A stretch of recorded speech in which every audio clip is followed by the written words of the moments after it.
একদিন একটি ছোট্ট হলুদ মুরগি তার গ্রামে বাস করছিল। এক রাতে গ্রামের পাশের একটি বড় খামারে আগুন লেগে গেল। আগুন দ্রুত ছড়িয়ে পড়ছিল, আর সেই খামারে অনেক প্রাণী ছিল। সবাই ভয় পেয়ে পালাচ্ছিল, কিন্তু মুরগি ছিল ভীষণ সাহসী। সে জানত যে এই বিপদে যদি সে কিছু না করে তাহলে সবাই হারিয়ে যাবে। মুরগি তাড়াতাড়ি খামারের দিকে দৌড়ে গেল।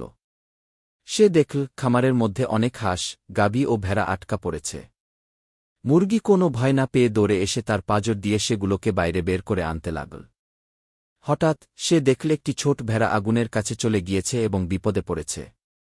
মুরগি ভয় না পেয়ে তার দিকে ছুটে গেল এবং সে ভেড়াটিকে নিয়ে দ্রুত বের হয়ে আসল। আগুনের তাপ এতটাই বেশি ছিল যে মুরগি প্রায় জ্বলে যাচ্ছিল, কিন্তু সে পিছনে ফিরে তাকাল না। শেষ পর্যন্ত মুরগি সবার জীবন বাঁচাতে সফল হল। গ্রামবাসীরা তার সাহসিকতার জন্য তাকে ধন্যবাদ জানাল।